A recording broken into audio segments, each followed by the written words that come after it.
जय श्री राम, नमस्ते। आज फिर से स्वागत करते हैं अवनीश भाई का अपने चैनल पे। स्वागत है भाई साहब। मंजरी जी नमस्कार, सभी दर्शकों को प्रणाम। जय जय श्री राम जी। जय जय श्री राम। बंगाल में बम्पर वोटिंग हुई है और ये एक रिकॉर्ड हाई है। अब उसके बाद बंगाल में क्या माहौल है, किस तरह के ये अपग्रेड न्यूज अभी आ रही है वहां से, सारे डिटेल, क्योंकि दर्शक इस समय बंगाल के बारे में एक छोटी से छोटी डिटेल भी जानना चाहते हैं। Over to you. बिल्कुल।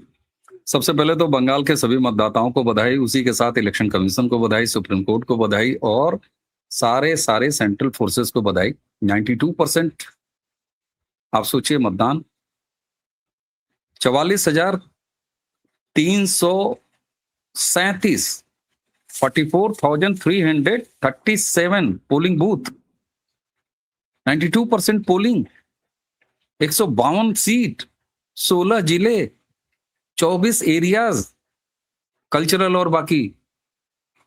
और उसके बाद एक भी पोलिंग बूथ पर रिकाउंटिंग नहीं। मैं चिंगोटी काट रहा हूं अपने आप को, यार बंगाल का ही चुनाव है, कहीं और का चुनाव। मैंने आपसे कल भी बातचीत में कहा था मंजरी जी, इतिहास गवाह है बंगाल का कोई भी चुनाव आज नहीं। आप चाहे 60s देख लीजिए, 50s देख लीजिए, 70s देख लीजिए, कब हिंसा नहीं हुई है। आज बंगाल में जिसकी उम्र 50-55 साल है, वो अपनी पैदाइशी के समय से हिंसा चुनाव का देखता आया है।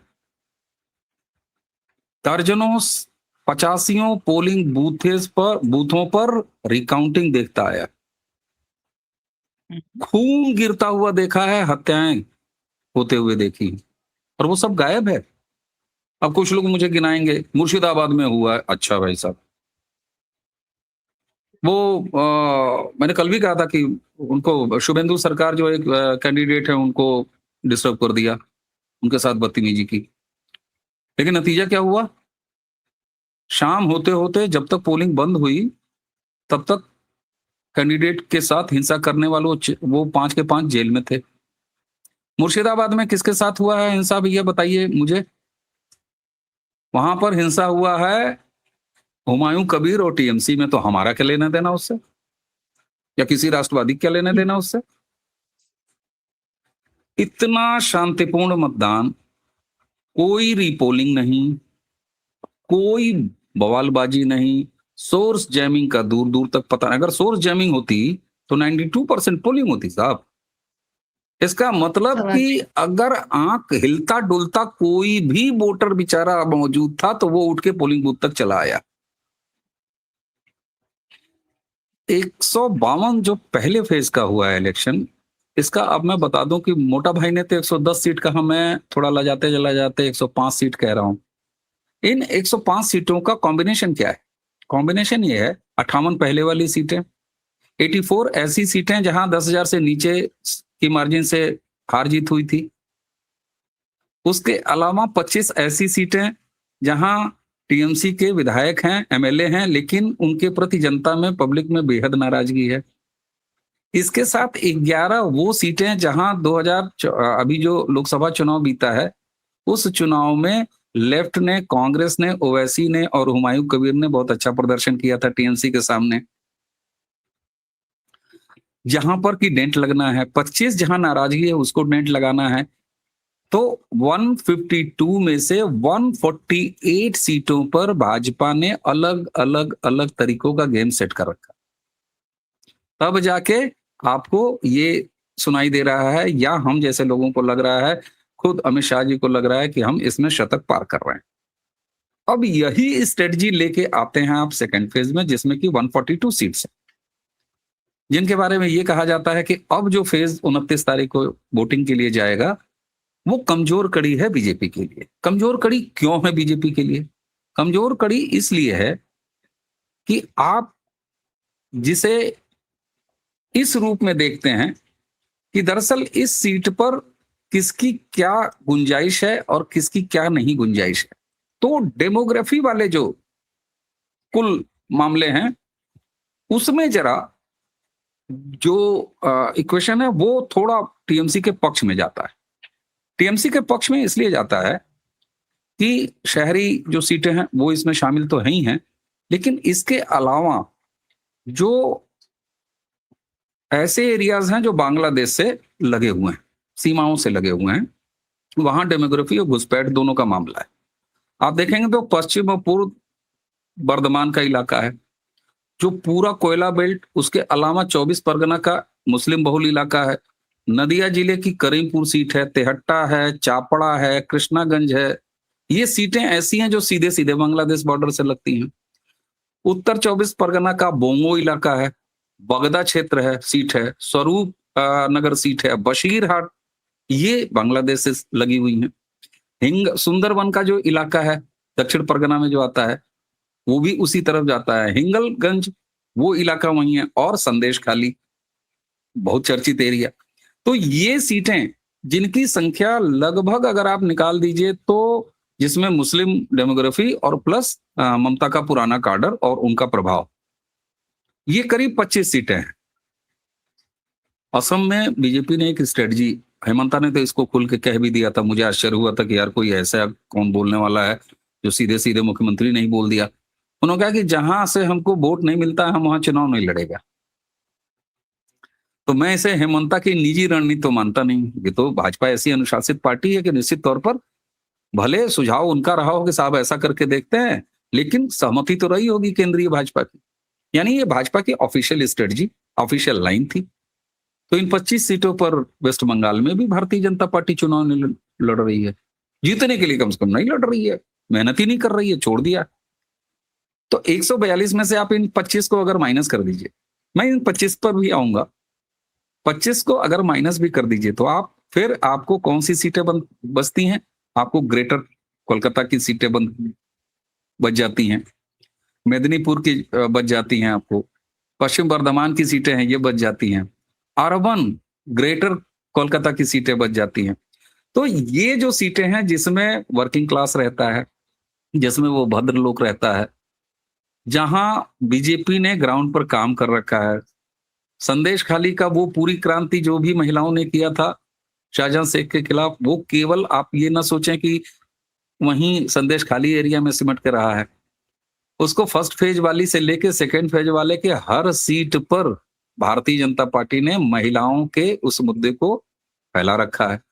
आरजी कार की पीड़िता की मां को टिकट, ये वो एक अलग संदेश है।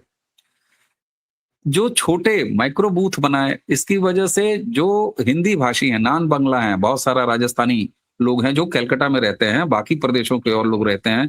मैं तो एक सुजीत बोस की सीट पे मैं एक वीडियो कर रहा था, अचानक एक सज्जन आ गए, वो 1955 से हरियाणा से हैं और बंगाल में रहते हैं। मैंने कहा आप बंगाली क्यों नहीं बोल रहे? बोले मैंने नहीं सीखी बंगाली, मुझे नहीं आती बंगाली। बोले मत, बोले पहले था डर, अब नहीं, अब जाके डर देंगे, वोट करेंगे। तो ये सारे कॉम्बिनेशन ऐसे बता रहे हैं। और एक मैं आपको इंटरेस्टिंग फैक्ट बता रहा हूं, हालांकि मैंने अपने यहां इसको नहीं बताया। शुभेंदु अधिकारी वो ममता बनर्जी के ही स्कूल से निकल के आने वाले राजनेता हैं। लोग उनके सारे चुनावी दांवपेच जानते हैं, सब कुछ जानते हैं, वो तो ठीक है, लेकिन वो टीएमसी में भी जाने पहचाने हैं, उनको टीएमसी वाले भी बहुत अच्छी तरह से जानते हैं। ममता बनर्जी के साथ शुभेंदु अधिकारी के स्तर पर एक बहुत बड़ा खेला हुआ है, जो असम में हेमंता करते हैं कांग्रेस के साथ, लेकिन एक दूसरे संदर्भ में। कैसे, वो बताता हूं। दरअसल हुआ क्या है कि टीएमसी से बहुत सारे ऐसे टिकट मिले हैं लोगों को जो शुभेंदु अधिकारी ने आगे बढ़ाए थे, टिकट ले लो जाके टीएमसी से, और वो चुनाव हारने के लिए भाजपा के सामने चुनाव लड़ रहे हैं। ये एक ऐसी संख्या है जो दोनों फेज में है। जो टीएमसी के से टिकट पाने के लिए शुभेंदु ने आगे बढ़ाया और टिकट उधर मिल भी गया। तो ये एक ऐसी संख्या है कि अगर इसी संख्या को ही आप अकाउंट में ले लीजिए तो फर्स्ट फेज के बाद ये सेकेंड फेज अपने आप निकल के चला जा रहा है उस तरफ। इसके साथ अब हेमंता इसका कैसे यूज करते हैं? हेमंता तो पब्लिक में भी कई बार कहे हैं कि तुम क्या जानता है, हमको कांग्रेस के अंदर का खबर नहीं मिलता, कांग्रेस में हमारा बहुत आदमी है। तो भैया ये बात तो शुभेंदु पे भी लागू होती है कि टीएमसी में हमारा बहुत आदमी है, हम्म। और 100 विधायकों का सिटिंग एमएलएस का जो टिकट टीएमसी ने काटा, वो क्या घर में बैठ के ममता बनर्जी के लिए नमकीन और भजिया तल रहे हैं? नहीं। ऐसे एलिमेंट्स को भाजपा की चुनावी टीम इंक्लूडिंग अमित शाह कैसे हैंडल करते हैं, बिहार में हम सारे लोगों ने देखा कि जितने असंतुष्ट कैंडिडेट थे सीट वाइज, वो बैठ के अमित शाह के साथ भोजन कर रहे हैं रात में। तो असंतुष्ट यहां भी है भाई। 100 तो सीधे सिटिंग विधायक असंतुष्ट हैं। इतना बड़ा क्रांतिकारी और बलिदानी कौन है आज के पॉलिटिक्स में कि हमारा टिकट कट गया तो भी, हाँ बीजेपी में ये देखा जाता है, लेकिन बीजेपी फिर बाद में इसके फल भी देती है। तो ममता बनर्जी के साथ एक ये खेला हुआ है, दूसरा एक और खेला आईपैक का, वो लगातार और मजबूत होता जा रहा है। कल भी मैंने आपसे कहा था, जो हमने उन्हें फर्स्ट पेज में भी देखा वही कंटिन्यू है, क्योंकि समय मिला नहीं। सारा कुछ दे दिया था आईपैक के हाथ में, अपने बैठ गए थे, अपने पार्टी काडर को काम से हटा दिया था, अपने विधायकों तक को काम से हटा दिया था। पर्चियां कौन बांटेगा ये भी आईपैक तय करेगी, फोटो किसका छपेगा ये भी आईपैक आईपैक तय करेगी। आईपैक को सडनली अपनी दुकान समेटनी पड़ी, और क्या फिर आईपैक ने अपने आप दुकान समेट ली? इस पर नहीं कोई बात कर रहा कि आईपैक के साथ क्या हो गया, उसने क्यों दुकान अपनी समेट ली? समेटी नहीं, समेटने पर मजबूर होना पड़ा उसको, समेटने पर मजबूर होना क्या पड़ा। था? क्यों? क्योंकि जो जो मॉडल उसने डिजाइन किए थे, जो जो टूल्स तैयार किए थे, उन सारे टूल्स को अब वो अप्लाई नहीं कर सकती थी कंपनी। सोर्स जैमिंग जितने करने चाहे थे वो नहीं कर सकती थी, रिगिंग अब नहीं कर सकती थी, पर फ्रॉड वोट नहीं पोल करवा सकती थी, हिंसा नहीं करवा सकती थी। तो जब ये सारे काम नहीं करवा सकती थी, तो फिर उनके साथ बने रहने के बाद ममता बनर्जी बुरी तरह हार जाए तो फिर ये दंश अपने ऊपर क्यों? तो इससे अच्छा निकल गया, जिसको मैंने कल आपको कहा था कि इवेंट कंपनी को दे दिया था कि शादी ब्याह का सारा इंतजाम कर, और वो भाग ली। तो ममता के पास फर्स्ट फेज में भी समय नहीं मिला इसको मैनेज करने के लिए, और सेकंड फेज सेकंड में में भी भी नहीं। समय नहीं मिला। यही वजह है कि कम से कम वो ममता बनर्जी जिनकी तूती बोलती रही 15 सालों तक बंगाल में, और पहले फेज के इलेक्शन में जो मतदान केंद्रों के सामने बूथ लगते हैं वहां बीजेपी के बूथ भरे हुए हैं और टीएमसी पर कोई कौवा नहीं बैठा हुआ। ऐसा ऐसा कैसे हो गया भाई? ऐसा इसलिए हुआ कि ये सब काम आईपैक के हवाले था। पार्टी का संगठन तृणमूल का तैयार ही नहीं था इस बात के लिए। उन्होंने कहा बेटा तुम लोग पहुंच करो, चिंता मत, हमने एक कंपनी लगा दी है और वो कंपनी ताऊ को भी सजा देगी, घोड़ी भी चढ़ा देगी, और पैसे भी लुटा देगी, खाना भी खिला देगी, सब कर देगी। तुम नंगे शरीर आके बैठ जाना बस। यही हुआ, आईपैक गायब, उनके बूथ खाली, उनके बस्ते खाली, वहां कोई पर्ची बनाने वाला नहीं। तो ये स्थितियां आई हैं। इसलिए अगर मैं सेकेंड फेज 142 वाला जिसमें कहा जा रहा है कि ये कमजोर कड़ी है, और एक चीज और मैं बताऊं मोटा मोटी, जब पेड़ गिराने के मूड में माली आ जाए ना, तो फिर कोई कमजोर कड़ी नहीं रह जाती, कोई मजबूत कड़ी नहीं रह जाती। ये हमेशा हो।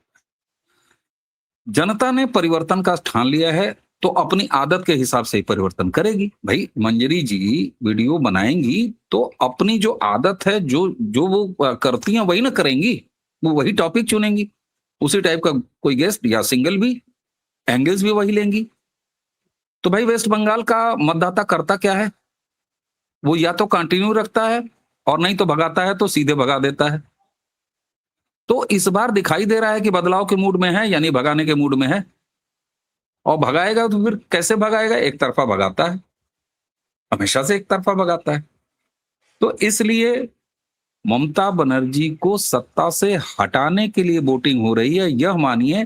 भाजपा को जिताने के लिए बंगाल वोटिंग नहीं कर रहा। अब लप्पे में जब ममता हारेंगी तो कोई तो जीतेगा, तो भाजपा इस समय सामने खड़ी है, भाजपा जीतेगी। ये है, ऐसा नहीं है कि बड़ा चंदन चंदन तिलक लगा हुआ है हर बीजेपी के कैंडिडेट में, और मचल मचल के बंगाली कह रहा है कि आओ आओ भाई अब की तुम ही विधायक बनो ना। वो ये कह रहा है ममता बनर्जी को जाना है, उनको अब हम नहीं रखना चाहते। साथ में बंगाली प्राइड से स्मार्टली बीजेपी ने किन किन चीजों को जोड़ दिया है, बेरोजगारी को जोड़ दिया है, बजबजाती नालियों को जोड़ दिया है, गायब होती इंडस्ट्री को जोड़ दिया है, रोज पलायन करते 12,000 लोग जो कि मजदूरों के रूप में जाते हैं, उसको बंगाली प्राइड से जोड़ दिया है। शिक्षा की व्यवस्था को जोड़ दिया है। 5वें वेतन आयोग की सैलरी को उस बंगाली प्राइड से जोड़ दिया। अब उन्हें बंगाल में बीजेपी ने जो काम किया है, एक-एक वर्किंग क्लास के पास ये मैसेज है कि यूपी का प्राइमरी टीचर 4 साल की नौकरी के बाद 60,000 रुपए तनख्वाह पाता है और वेस्ट बंगाल का 12 साल के बाद 38,000 40,000 पाता है। ये प्राइड को हर्ट नहीं कर रहा है? आप बताइए मुझे। तो जिस-जिस चीज को गरीबी, गुर्बत को बंगाल का गहना बना के बंगाली प्राइड के पानी से सींच रही थी ममता बनर्जी, जो कि दरअसल लेफ्ट का स्टाइल है कि अवनीश शर्मा जाते हैं और 30 साल के बाद बंगाल में आज भी चल रही एम्बेसडर टैक्सी में बैठते हैं वेंटिस के रूप में और फोटो खिंचाते हैं। वो प्राइड से जोड़ रखा था। स्लम्स को प्राइड से आपने जोड़ रखा है। गंदगी को आपने प्राइड से जोड़ रखा है। हमार बांग्ला से जोड़ रखा है। इस तिलस्म को तोड़ दिया बीजेपी ने और इसको सिर्फ तोड़ा नहीं, खत्म नहीं किया, इसको जोड़ा किससे? बोले यार ये बेरोजगारी बजाती नालियां, गायब होती इंडस्ट्री, अशिक्षा, 2G का नेटवर्क, इंडस्ट्री नहीं होना, स्कूलिंग की गंदी व्यवस्था, ये तोलाबाजी, ये गुंडई, ये तमाम चीजें, ये कलंक है बंगाली प्राइड पे। बंगालियों ने कहा अरे बुलाए चलो पलटाई। ये हुआ है जी। जब आईपैक को ममता सारा सब कुछ दे रही थी तो क्या वो अपने ही काडर के ऊपर अविश्वास व्यक्त नहीं कर रही थी? कहीं उन्हें पिछली बार भी उनके काडर के काफी लोग दूसरी बीजेपी में गए थे, ठीक है, वो बाद में वापस आए, ये सारी चीजें। तो ममता सशंकित थी शुभेंदु अधिकारी से, उनकी पार्टी में पकड़ से, उनकी पहुंच से, तभी उन्होंने आईपैक को दिया और ठीक है, वो तो मैनेज किया गया कि आईपैक लास्ट मोमेंट पे डिच कर गई।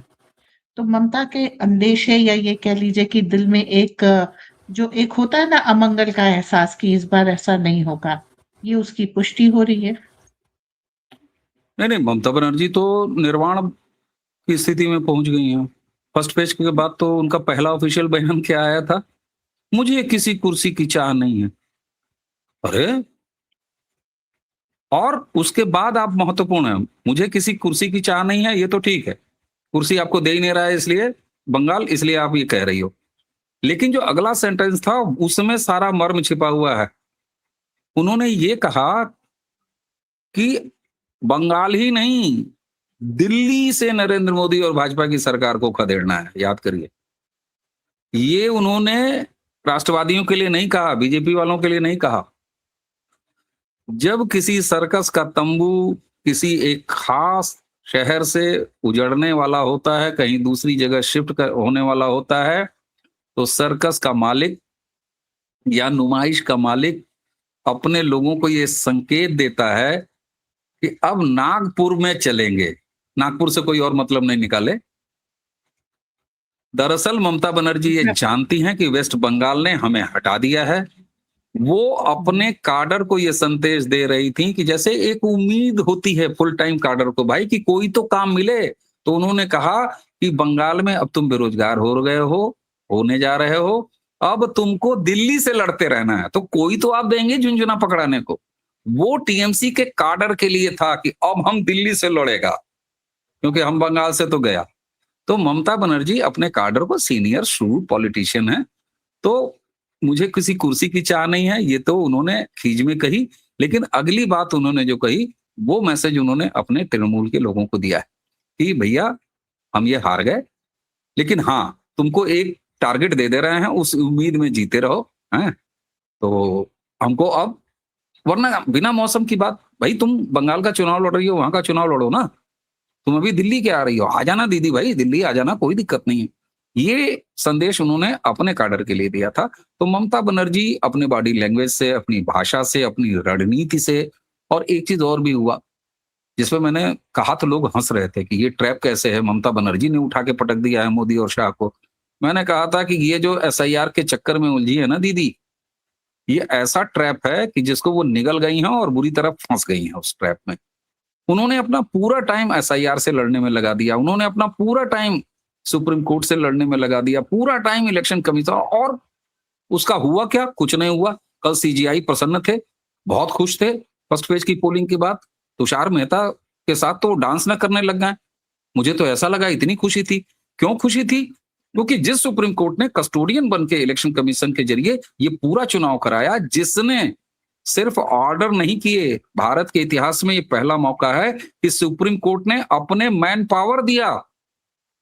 भाई जुडिशियल अधिकारी जो दिए वो उनके अपने लोग थे, अपना आदमी भी दिया। जैसे लोग कहते हैं ना कि भाई गाड़ी भी दे दिया, ड्राइवर भी दे दिया, तेल भी भरा के दे दिया, साथ में खाने के लिए भी सामान रख दिया, पूड़ी भी रख दी, भजिया भी रख दी, और कहा जाओ भैया अच्छा सफर करो, अच्छा चुनाव कराओ इलेक्शन कमीशन। तो खुशी क्यों नहीं होगी? शांतिपूर्ण मतदान हुआ, 92% पोलिंग हुई। जब मंजरी और अवनीश को खुशी है तो इस देश के सीजीआई को क्यों नहीं खुश होगा? हर भारतीय खुश होगा जो भारत के लोकतंत्र को आगे बढ़ते हुए देखना चाहेगा। ममता बनर्जी ये सारे काम करती रह गई। ठेका उन्होंने आईपैक को दे रखा था अपने भतीजे के कहने पे। अपनी उम्र जा रही है तो तृणमूल के लोगों से उनकी दूरी थी, पार्टी काडर वो संभाल नहीं पाई, पूरे टाइम उस ट्रैप में फंसी रही। और बीजेपी उसी समय, मैंने स्ट्रक्चर आपको बताया, हर बूथ पर एक पन्ना प्रमुख, एक बाहर से प्रवासी कार्यकर्ता जो यूपी का है, जो बिहार का है, जो राजस्थान का है, जो जम्मू कश्मीर का है, जो साउथ का है, जो नॉर्थ ईस्ट का है। हर बूथ पे एक प्रवासी कार्यकर्ता, साथ में एक पन्ना प्रमुख, उसके ऊपर आरएसएस के लोग, और उसके बाद पूरी प्रक्रिया। बीजेपी ने इतना ग्राउंड तैयार कर लिया और आप तो आईपैक के भरोसे बैठी थी कि वो 5 स्टार कंपनी आएगी, अभी सबको सजा के दे देगी। और फिर अम्मा आप पूछ रही हैं, चाची पूछ रही हैं, मौसी पूछ रही हैं, यार मेकअप वाली तो आई नहीं। बोला अरे कंपनी भाग गई, अब क्या यहाँ खाने के लाले पड़े, दूल्हे वाली गाड़ी नहीं आई, घोड़ी नहीं आई, और तुम बात कर रहे हो यार तुम्हारी मेहंदी। तो ये हुआ है ममता बनर्जी के साथ। ओके, तो हम ये मान लें कि अब जिस तरीके से तमिलनाडु में और बंगाल में मतदाता मतदान करने आ रहा है, ये ट्रेंड भारत में चलेगा या ये इन्हीं दोनों चुनावों में दिख करके उसके बाद वही 67 टू 75% वोटिंग नहीं, पर रुकेगा? नहीं रुका है। केरल में नहीं रुका, हमने देखा। पुडुचेरी में नहीं रुका, हम सबने देखा। असम में नहीं रुका, हम सबने देखा। बिहार में नहीं रुका, हम सबने देखा। वेस्ट बंगाल में नहीं रुका फर्स्ट फेज में, सेकंड में भी नहीं रुकेगा। क्यों नहीं रुकेगा? दर्शकों, कम से कम हजारों बार मैंने रटा होगा कि एसआईआर इस देश की मतदाता सूची का पवित्रीकरण है, शुद्धिकरण। और जब कोई भी सूची पवित्र और शुद्ध हो जाएगी तो फिर पार्टिसिपेशन बढ़ना ही बढ़ना है। भाई आपने 100 नंबर हासिल किए और आप 500 में से 100 नंबर बना दो, तो भाई हमको कितने नंबर मिले? जबकि होना क्या चाहिए, 100 में 100 का पर्चा है, हमने 99 नंबर लिए हैं भाई उसमें। तो अब स्थिति ये आई है, अनावश्यक लोग जो उसमें भरे हुए थे, भाई हर विधानसभा सीट पर 27,000 नाम, और उनमें से 12-13 हजार ऐसे नाम जो हर साल कास्ट होते थे। अरे भाई अगर कास्ट होते थे तो जेन्युइन होना चाहिए, और अगर जेन्युइन थे तो वो 13,000 कहां गए? मैं कहता हूं 27 में से 13 माइनस कर लीजिए, बाकी जो लोग नहीं रहे कहीं और चले गए वो ठीक है, लेकिन 12,000 तो एक्टिव थे, 12 से 13,000 हर सीट पे। हर सीट आप सोचिए, ममता बनर्जी के यहां जिस सीट पे वो लड़ रही हैं 67,000 नाम कटे। तो मान लेता हूं मैं आधे लोग भैया नहीं रहे, चले गए, बाकी 20,000 कहां थे? और अगर वो थे और जेन्युइन थे तो अब की कैसे गायब हुए? और अगर जानबूझ के इलेक्शन कमीशन ने फंसाया था उन नामों को, तो 27 लाख को सुप्रीम कोर्ट ने क्यों क्यों नहीं परमिशन दिया? तो शुद्धिकरण कितना आवश्यक है। और भारतीय राजनीति के लिए हम लोग उस दौर से आते हैं कि 42-42%, 50-50% हम लोगों ने मतदान देखा है। जम्मू कश्मीर का छोड़ देते हैं, वहां स्पेशल केस था, लेकिन अपने यहाँ यूपी में, बिहार में, राजस्थान में, मध्य प्रदेश में 40-42, 55, एक बार मुझे याद है आने जाते थे। 58% हो गया था तो पब्लिक नाचने लगी थी, लोग नाच रहे थे, गए 58% वोटिंग हो गई, 70%। और यहाँ तो हाल, मतलब वो पहले जैसे यूपी बोर्ड का आता था ना रिजल्ट, तो 62% वाले को फूल माला पहनाया जाता था। तो अभी जब परसेंटेज आया तो मुझे लगा कि मैं सीबीएसई बोर्ड का रिजल्ट देख रहा हूं कि वोटिंग का देख रहा हूं। 92%। तो पता चला 80% वाला बेचारा बेचारा बैठ के शर्मा रहा है कि अरे यार 80%, हमने तो कुछ के ज्यादा ही कम दे दिया। तो ये एक नया दौर है, और इसलिए एसआईआर का ये जो पवित्रीकरण और शुद्धिकरण हुआ है, इसका असर अब परमानेंट रहेगा। और मैं तो अपेक्षा करूंगा कि न जाने क्यों इस देश में, खैर ये नरेंद्र मोदी ही करा सकते थे भाई, हर 10 साल में एसआईआर हो जाना चाहिए था, क्यों नहीं हुआ था? तो सब कुछ मतलब टॉयलेट बनाने से लेके, हर घर पानी पहुंचाने से लेके, शौचालय बनवाने से लेके सब कुछ नरेंद्र मोदी के जिम्मे छोड़ा था। तो तुम क्या कर रहे थे? पालक बो रहे थे। ये भी मतलब अजीब है। तो मुझे लगता है कि हर 10 साल में ये एसआईआर हो जाना चाहिए, ताकि हमारी सूची पवित्रीकरण ये काम जारी रहे और हमें भी लगे कि एक जिंदा लोकतंत्र में है, जहां 100 में से 93 मतदाता निकल के और मत करता है। तब थोड़ा लगेगा ना यार, ये जनता द्वारा जनता के लिए चुनी गई सरकार है। बस एक ही काम होना बाकी है कि वोटर वो नेता इटली से ना आए। ये भी एक वो था, नेता इटली से और वोटर बांग्लादेश से आते हैं और इलेक्शन भर। अब तो इसीलिए ना अब मेरा आप 14 से वोटर जो है वो भारत से ही आने लगा है। इसीलिए जितने बाहर वाले हैं वो सब गायब हो रहे हैं। जी, अब मेरा बस आपसे एक आखिरी सवाल है कि सारा सब कुछ होने के बावजूद भी तमिलनाडु में हिंसा देखी गई। हम्म, इस पे क्या विचार है आपके? देखिए, कहीं हिंसा, अब लोग ये ना सोचें कि मैं बड़ा सेलेक्टिव हो रहा हूँ।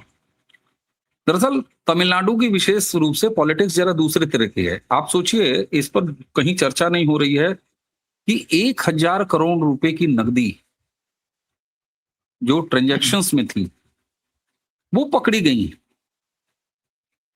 दरअसल तमिलनाडु की कुछ राजनीतिक दुर्गुण हैं वहां की पॉलिटिक्स में। कास्ट बेस और रीजन बेस तो छोड़ दीजिए, वो तो है ही है जितना है। उसके अलावा वहां पैसा, अल्कोहल, इसका बड़ा प्रभाव होता है। जैसे यूपी वगैरह बिहार में प्रधानी के इलेक्शन में होता है ना कि मुर्गा और एक बॉटल पर वोटिंग हो जाती है। ये लोकसभा और विधानसभा के स्तर पर है तमिलनाडु में।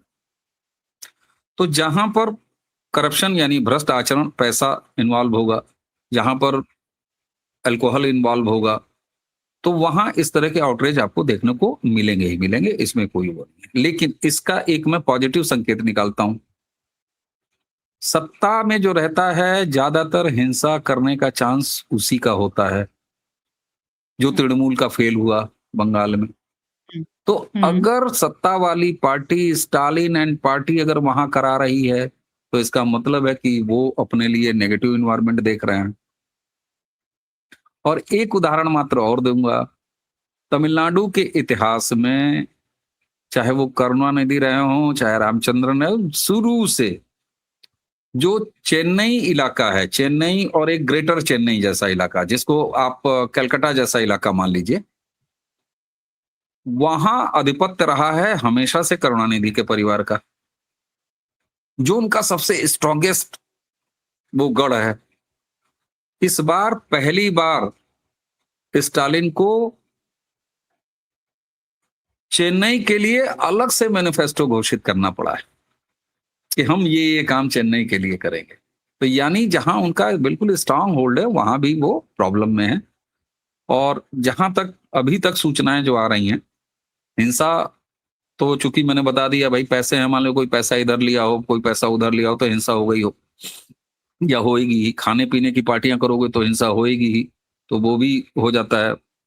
लेकिन जो फीडबैक तमिलनाडु से मुझे मिल रहा है कि आदतन, अब जैसे बंगाल में हमने कहा ना, एक लंबे समय रखने के बाद उठा के पटक देते हैं बंगाल, तमिलनाडु बिल्कुल राजस्थान वाला काम करता है। रोटी एक बार इधर से पलटेगा, रोटी एक बार उधर से पलटेगा। आप देख लीजिए इतिहास, 5 साल एआईडीएमके तो 5 साल डीएमके, ये रहता है। तो वैसे भी ड्यू है। और ड्यू होने के बाद जो स्ट्रेटजी एक खेली, जिसमें कि काफी लोगों को नाराजगी भी थी, जब वो अपने नेताजी कौन है उनका नाम मैं भूल जाता हूँ, उनको अध्यक्ष से हटाया, उसके बाद फिर अन्नामलाई। तो अन्नामलाई के साथ ये था कि जो इनके एनडीए के जो काउंटर पार्ट हैं, वो उसी एरिया से आते हैं। तो इस तरह के छोटे छोटे, और इस बार एनडीए के सामने वाला जो खेमा है, उसके वोटों में बंटने के भी चांसेस हैं। जैसे वो हीरो एक आया है, वो लड़ रहा है इलेक्शन। तो हुँ, हाँ, और 5 साल की एंटी इनकम्बेंसी। तो आदत 5 साल में रोटी बदलने की, दूसरा, वो सामने के वोटों में बिखराव। तीसरा कि बीजेपी एक सहयोगी पार्टी के रूप में, और जो उसके अलायंस के साथ जो जहां चीजें फंस रही थी उसको सॉल्व आउट किया अन्नामलाई को पीछे करके। तो मुझे लगता है कि मैं तो आशान्वित हूं कि एनडीए वापसी कर रही है, स्टालिन सत्ता से जा रहा है।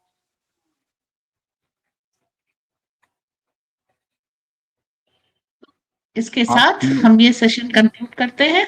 आगे अवनीश भाई को बुलाते रहेंगे चुनाव के उनकी गहरी व्याख्या के लिए।